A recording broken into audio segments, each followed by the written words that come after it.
Welcome to Be the Shift. This is episode 5, and I'm so grateful to introduce my step-grandmother, who has been totally my lovely grandmother. I don't even know how the step really plays into it because you've been so there for me and such a role model in my life of someone who's been in the corporate world and navigated that, and also been able to tie in spirituality into it.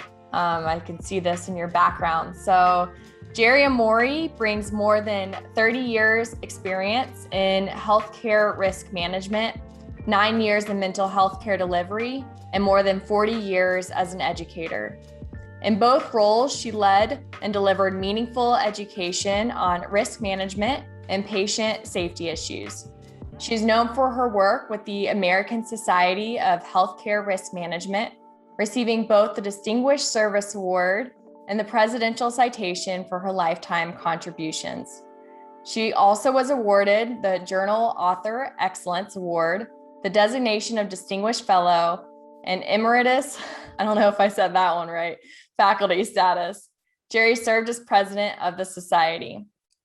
Now in the Refocus stage of life, Geri is the principal of Amori Associates, through which she plans to continue her work, bringing understanding and application of the uniquely human implications of communication to works, to groups and organization. Geri is nationally recognized for her work in furthering knowledge and awareness of communication in healthcare. She's taught these skills in 49 of the United States and believes there is much still to be done to support healthcare providers and caregivers in their work to deliver trusted healthcare. There is much to be done to support patients in their efforts to navigate a complicated and often confusing system. When not working, volunteering, or meditating, Geri plays the piano, enjoys lectures and theater productions with her spouse, and feeds the cats.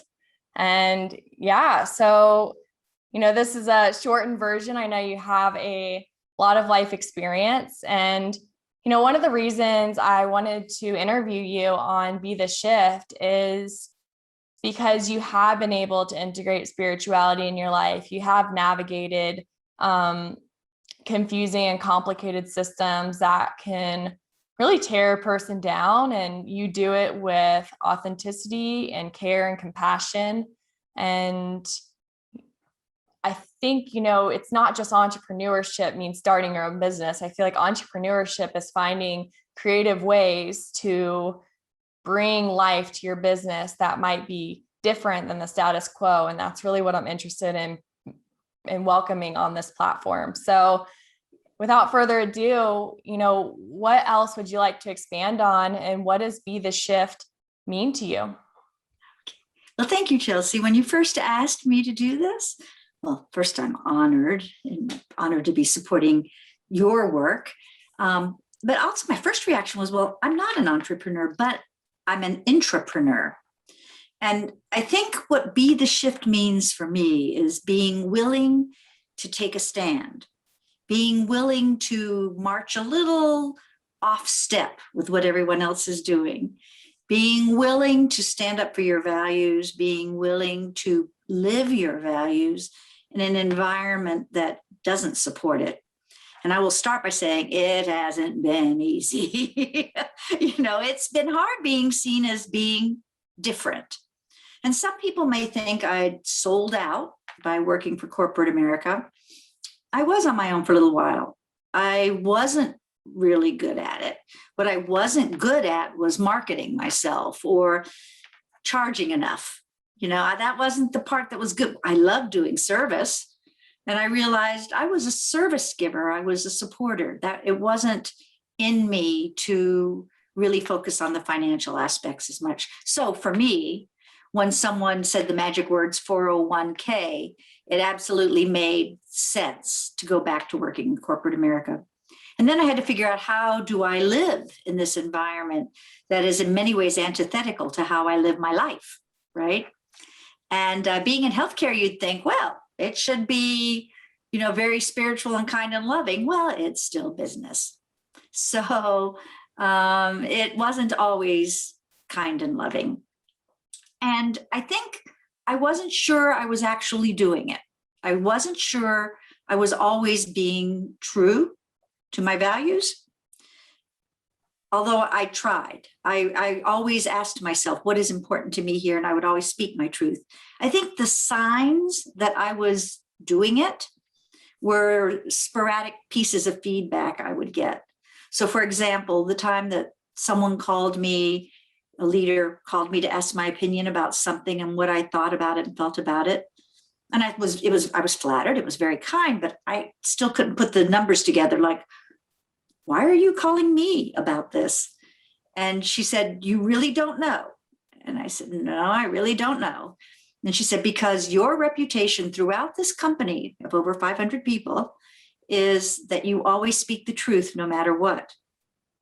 And so people want to know what you think because they know that it's not like you're being mean or just always negative, but that you speak things from a balanced, truthful place. And I thought, okay, that means I'm actually living in my truth. And another time, somebody in a negative way said, why are you giving that person so much slack? You're giving them lots of slack for their intentions. This was a person who was pretty critical. And I said, well, because, blah, blah, blah. She goes, it's that Buddhist stuff in you. And I had to laugh because it was both frustrating to her, but it was an acknowledgement. So fast forwarding till now that I'm gone from the organization and have been for over a year now, I regularly get called and my opinion gets asked.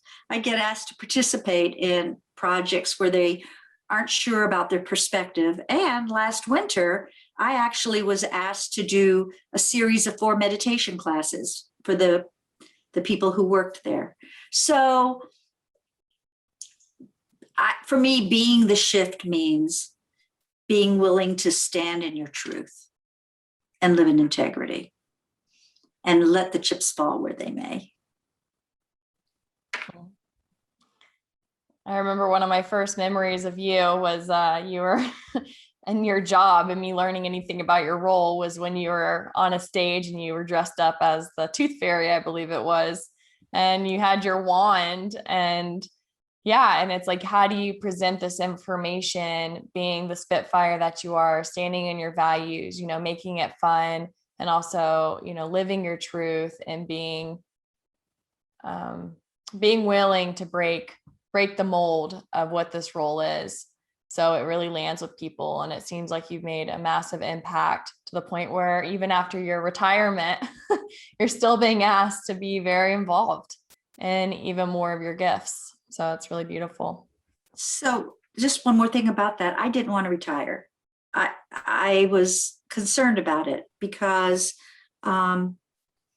people retire in different ways. And there were a lot of people I saw that were retiring to play golf all the time or go hiking. And there's nothing wrong with those things at all. But I didn't feel that was my calling. And I was getting pressure. It's time. And from my husband primarily, you're almost 70, it's time to retire. And I was like, I'm not ready. And one day I was driving and I had this flash, not like a vision, but just sort of a translucent vision of a big tree. And the tree had 4 big segments. One segment was growth. One segment said creativity. Another segment said service. And then there was a big overriding branch and it said spirituality. And I realized that when I started thinking about what I wanted to do and had not had time to do in each of those arenas, that I could build a tree of retirement that was very fulfilling. And I could be the shift in retirement to making it a new phase of giving back, as opposed to a phase of caving in. And that's what allowed me to go ahead and refocus. I don't call it retirement, I call it refocusment. Because now I'm refocused on doing what I want to do, which is just as busy as it was when I was getting paid.